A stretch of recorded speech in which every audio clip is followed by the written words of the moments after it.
Project 571, genetically engineered vampire created to destroy evil. What do you want? We need your help to kill a vampire. Malleus Maleficario. It was written by a witch. The first witch. Titania.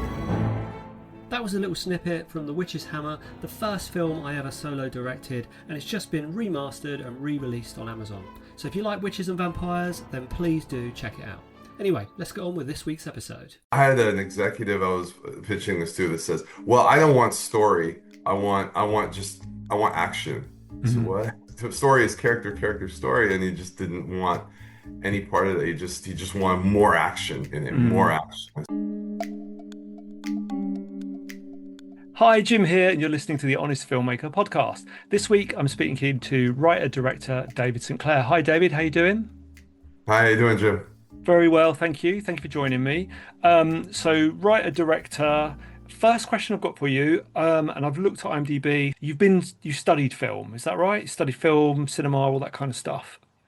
Yeah. I went to Cal State Northridge. Yeah, in California. Right. Okay. And it looks to me like you've uh, been away, studied film, made a couple of shorts, and then moved on to your first feature film. So that's a path a lot of people travel. What made you go, because we're going to talk about the feature in a minute, but what made you go from shorts to features? What gave you the impetus for that jump? I thought, I love shorts. I love doing shorts. I love working on them, writing them. But I thought the feature's kind of where it's at. It's kind of what a lot of the audience. I mean, there's a lot of people like shorts, and I love shorts too. But it's kind of what draws the filmmaker to originally start studying film. Is that you ultimately the goal is to do a feature. So I thought, let's write something. Let's kind of save. Let's do work, research, and do something. Let's do the feature. Because time's a wasting. So Yeah, good move, good move. And when you were going to make that feature film, so is it self-financed? Did you pay for it yourself, or did you raise money? we were some of it was my production company, and then we raised some money as well. So combination of both. Right. And was it crowdfunding, private investor? Where'd that money come from? I'm bound to get asked this. No, for sure. It's a good question. This one was private funding. Right. We didn't do the crowdfunding route. Yeah. So luckily we were able to do the private funding. Right. So Okay. And do you mind me asking the budget? no, it's only about $250,000. Right. So Okay. that's and we came in. I was happy about how we came in with the budget. So given how much we opened up the pictures. Yeah. Okay. So you've got this film, you've done your short films, you've raised the money to make a feature film, and the film is called The Lonely Crowd. So let's give us the pitch for the film. What's it about?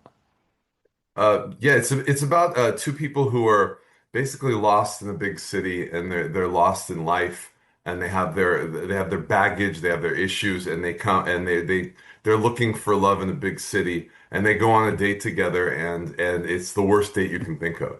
It's essentially and then it gets worse and worse and worse as circumstances intervene, and they kind of have to find themselves trapped together, and trying to they have to work their way out of it while also not having a great first date. So it's kind of it's a take on modern romance, modern dating, modern love in a digital age. Right. But with a kind of thriller, Yeah, guns and kind of threat sort of level underneath it. yeah. And did you design it that way? Were you like, oh, I can shoot this on a low budget, or was this always a film that you knew you wanted to make?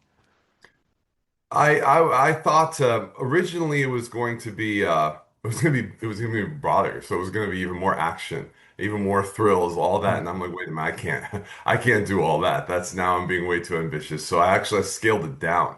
It was supposed to be so, but I knew the heart of the story was the relationship between the two leads, Ashley and Peter. So I knew it was at the core of it is the romance, and then I decided to add sort of the thriller element to it. It was always there, but we just kind of toyed with that more. At the core of it is the romance aspect of the picture for sure. So Right. Okay, so we got this. So you got your script, you're out there, you've raised the money for it. I guess jumping back to that, what would be your advice for people trying to raise money to make a feature film?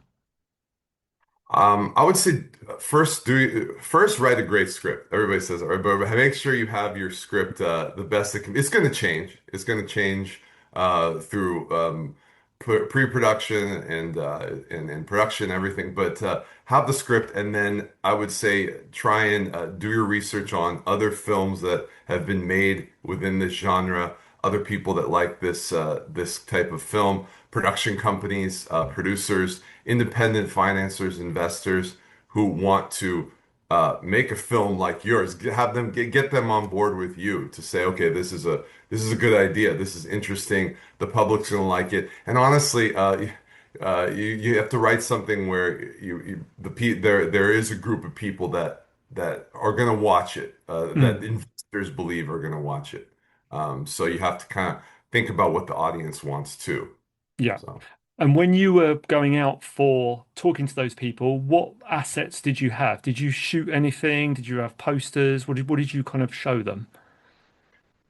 We were lucky in a sense where I showed them this the other two films I made were called, one is an animated short called Red Tape and the other one is called Madness Unplugged, and they're both kind of these Twilight Zone-ish sort of sci-fi films. So I showed them that and they're like, well, this isn't what you wrote.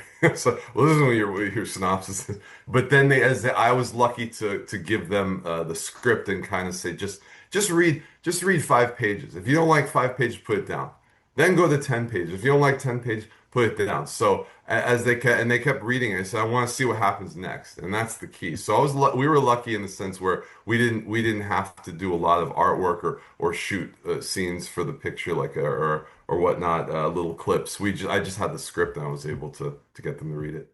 Yeah. So But you, that's but it. you, I guess you did have those short films as kind of proof that you could deliver something.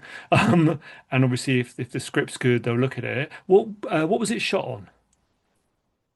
This was on in 12K. It was a Ursa Magic Pro mini. So and it was 12K though. We shot in 12K. Yes, So one day it'll be in super it's a high lot of def. K. It just keeps going up, All doesn't it? right. Yeah, exactly. So Cool. And how over what period of time was the shoot? we did about 2 weeks of principal photography, and then we came back months later and did some pickup shots. 2 weeks. And it looks to me like it's set in real places, not sets. A true, would that be true? Yeah, yeah. It is all practical sets and some standing sets. Yeah, Yeah, absolutely. It's yeah, yeah, all yeah.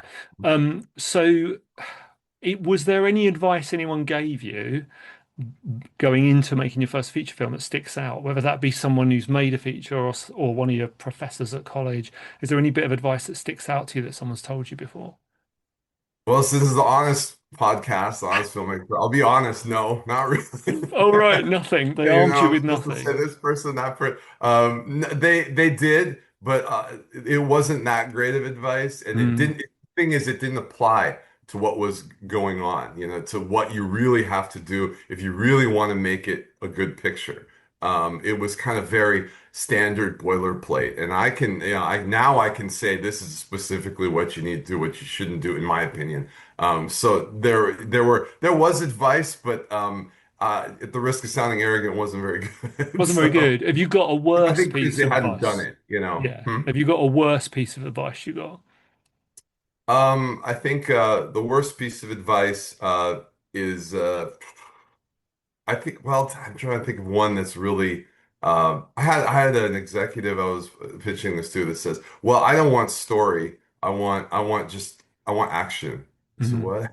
So, I mean, in story is character, character, story, and he just didn't want any part of it. He just wanted more action in it, more mm, action. I said, well, the budget's not going to allow it. So, but that was more of an executive kind of thing as far as film school or whatnot. Yeah, it was kind of a general, just go out and go out and get go out and get a phone camera and shoot. Go out and mm. get it. That's good advice. It is for starting filmmakers, but you have to realize what kind of film you're making. So try and research it, try and do what you can, think about everything, think about every aspect of that frame. Every single aspect is going to show up. The camera picks up everything.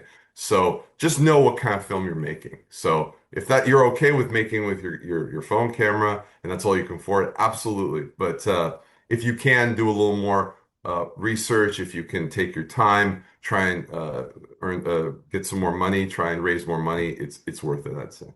Yeah, definitely. And so having made your first feature film now, your debut feature, what do you think? What's the sort of state of the low budget indie film industry, do you think?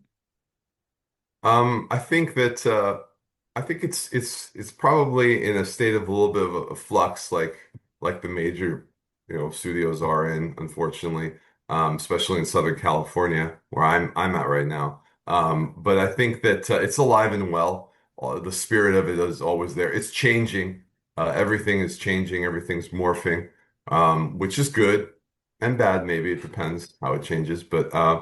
I think right now people are trying to figure out everything about AI. AI is like the topic of discussion right now. But I would say as an independent filmmaker, ignore that. Ignore Yeah, that. Think about what you can do to make a great story and put that on film. yeah, yeah. The AI debate is a very touchy subject. Um, so so looking at the where you are in that space at the moment, I'm assuming you're already thinking about your next film. So what are you going to do differently on the next one, or what? How are you adapting, do you think, on the next film you make? I think on the next one, I'd like to have more time Mhm. for every day. Yeah, that's Yeah, another thing. That you have to make sure you get your shot up, but your first shot up as soon as possible. So, but I think yeah, if you can get more time on a film set, that's so that's so invaluable. That's so great. It's like gold. It's so good because that way you can come back and do it again. So get as much coverage. I feel like we didn't quite get as much as I'd liked, and some things there are some other technical stuff, but I think that's the main thing because you want the frame to, like I said, to me everything the camera picks up everything. You want to make sure that it's the best it can be, the best it can look. yeah, So more definitely. time. More time, yeah, we'd all love more time. And 2 weeks isn't a lot to shoot a feature. I mean, that's pretty tight. Um, so Thanks, so look, Neil. so looking back on that feature film, what was the toughest day on set of that film? We had a couple overnight shoots in a junkyard, actually, in a real junkyard that was working, and we had and at like 6 a.m. Everybody was coming in to work there, and it was cold, it was wet, it started to rain a little bit. There was oil everywhere. People were falling. It was all kinds of, but it was exciting and interesting because nobody worked in a real junkyard set like that. So. It was interesting, but it's hard to do overnights. But yeah, so it was a little difficult, but it worked out. Yeah, that's a tough one, isn't it? Being cold, hungry, and doing an overnight shoot is painful. And it's funny because I always think, like I spoke to some filmmakers recently who shot a film predominantly outside in the woods. And you think the woods, it's beautiful, it's all there, there's no set required. But the reality of that is, if it's cold or wet, it just Mhm. sucks the life out of you. And it's so hard to keep everyone motivated when it's damp. And especially in this country, we get a lot more damp, cold weather. Um, it's on Amazon Prime now. Um, how did you get it on Amazon Prime? Did you go with a regular distributor? Are you self-distributing? What's your kind of situation there? We went to different we shopped around after we shot it and edited it to different distributors, and we had a lot of different offers actually, but we went with a really great distributor called Indie Rights, and so they took it and they're putting it on Prime. It's going to other platforms soon. So we knew we wanted to get the best way to get this picture out there, and they had the best plan to us. So. Yeah. So I've got a film with indie rights. Love indie rights. Very Um, good. so did you? So how long ago did you give it to them versus how quickly it's popped up on Amazon? It took a few. You have to go through a quality control process, which took a little while, as you probably know. So it took a few weeks for that, and then it took about a month to come up to Amazon Prime. Yeah. About that. Yeah, So yeah, yeah. So I pretty guess, quick turnaround. Some of the other distributors were saying, "Oh, it'll be up within 9 months." I'm like, "Wow, man, okay, long time." yeah, So it wait, is. yeah, Yeah, it does vary. I okay, think they're good because they've got relationships with some of these platforms, which mean they get to skip the queue. But I know some platforms can take, yeah, up to, like you say, 9 months, which is really hard if you're trying to plan a release for your film, not knowing that it could just drop at any moment over 9 months. It's just insane. yeah, Um, yeah, it is. how are you? What's your approach to marketing, promotion, that kind of stuff? I think social media is good. I think that you could you need to put ads up for sure. Meta ads, if you can, Google ads. I think that don't disqualify word of mouth and actually making posters and trying to we made some little cards like postcards, give them to local businesses if you can. Put a QR code in there. If you can get into some festivals, that'd be great. But I would say do a lot of online marketing, make a website, put it on various, well, do a lot of, like I said, a lot of ads. I think a lot of ads is where the way to go for a picture like this, YouTube ads as well. So. Have you got a figure in mind that you'd suggest people spend on that? Um, I think that's entirely up to what you're looking to accomplish and what your budget allows, to Mm, be honest. So, if you can put aside money for marketing for sure, think about that before in pre-production. Yeah, yeah. definitely Um, put aside for that. So. put some money aside. And I noticed on your website something you don't often see, but which is a really good practice, is you've got a mailing list. So you get people to you capture those email addresses, so you can then contact them later. Does that work well for you? Have you pushed people to that list? How do you manage it all? Yeah, we kind of just started that list right now. So we kind of, but yeah, if you can get their email, that would be great. But also remember that you don't want to. I've been telling the marketing team, don't. We're not going to like bombard them with a lot of things yet. So just be careful and weary. Don't email them every couple minutes or something. So yeah, Yes. kind of that's precious to get that email. So otherwise they're just going to ignore you and they're not going to like it. So don't bombard. But yeah, I think it's good to have. You should definitely try and have that on your website and get as much contact info as possible Yeah, for and it's a lot simpler than I thought it was to set up an emailing list and even to produce emails. There's a lot of packages out there where you're just entering information and it kind of builds stuff for you. So it's not a huge outlay expense to set that up on your website. So I would encourage filmmakers to do it. no, Um, no. looking back on you've made your feature, you've got a distributor, you're kind of waiting for it to release lots of places. What do you wish you'd known when you first started that film? I wish I wish I'd known how long everything was going to be, like how long of a process. I knew in a sense, but I didn't really, didn't quite sink in how long it was going to take for all of it and how long it keeps going. But the good news is the life of the film, it keeps going and going and going, and you can always keep it fresh and you can always keep marketing it and whatnot. But and just how little time you have for production actually for a feature. A lot of times short films, they'll go fast because they're short films, but if you're jam packing, also try not to write too many night scenes if you don't have money. So try not to Yeah, do that. Or yeah. moving car scenes at night. That's really hard. So I should have probably, but then again, if you're doing a thriller, doing a horror picture, it's more interesting at night. But see what you can also think about that a little bit, your budget and what you allows you to do, but don't compromise the story. So Mm. Yeah, good kind of advice. And what picture, but about first time feature film directors? Is there anything you've done your short films? Was there anything you kind of didn't anticipate about having to direct a feature film? um, I think that I thought a little bit. I mean, I like to be in control of things, I'll be honest, but I thought you could kind of give certain tasks to people and they would come out, kind of go and do it and everything and would be fine. It usually doesn't work that way. It never does, almost never. You have to oversee everything if you really want it to be good.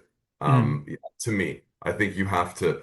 So you have to oversee it at every aspect and at least have a hand in a little bit of everything. Not do it all yourself, but you definitely have to be prepared to make decisions and fast and go with it and kind of you have to guide every part of your team, I would say. I kind of thought I was gonna, well, I'll just let that person do that and this team do that, but you're always gonna be hands-on with everything, I Yeah. think, for a good director. Yeah, absolutely. Definitely for a first feature.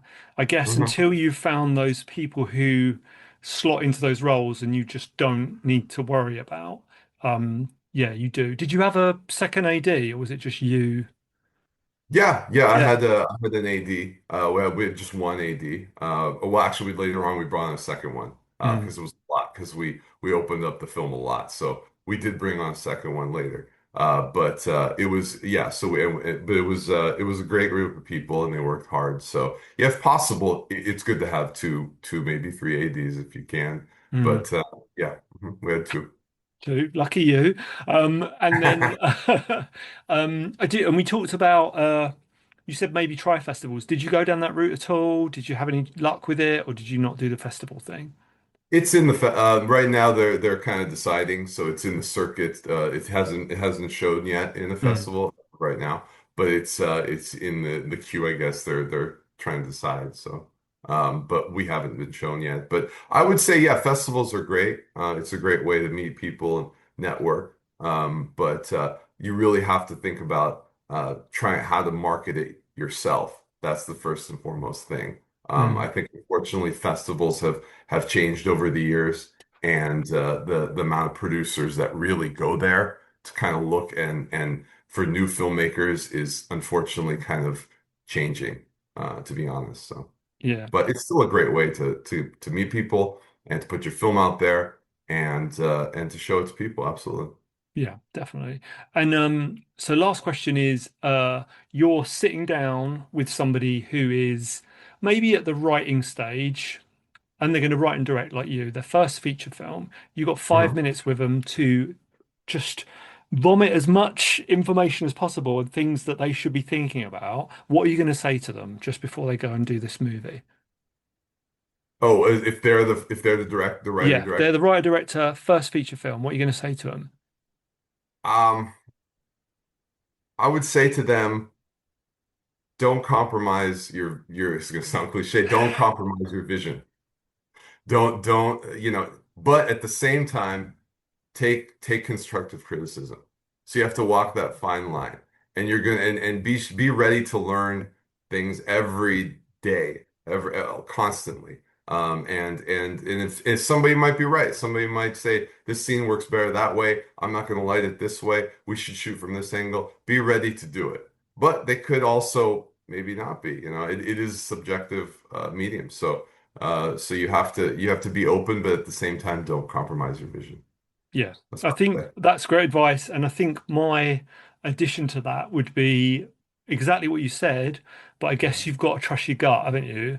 But not your ego. So your ego might think, oh well, I've pictured it this way. This is exactly how we're going to shoot it. Mhm. Whereas your gut will probably, if someone suggests a really good idea, your ego might be hurt because your gut's going, yeah, well, actually, that is better. Yeah. But then in other instances, they say we should do this, and your gut's going, no, that sounds more logical. It sounds easier, but the gut's telling me to do it this way. So trust the gut, not the ego. Trust the gut, and also if you can if you do it both ways, do it. If you can get it's Yeah, 10 ways, you have time, do it. And after each take, trying if you feel like an actor is unsure about something, go right up to them first. That's what I tend to do as well. If they're uneasy, if there was issues before about the scene, a lot of times people will yell cut and then they'll just kind of go to their DP or something. Go right to the actor and talk to them. And don't use a monitor really. I don't use a monitor as oh much. really? Yeah, I like to watch them. Mm, So make sure that they're pulling focus, but watch the dailies, but watch the performance, watch the actors, I would yeah. say.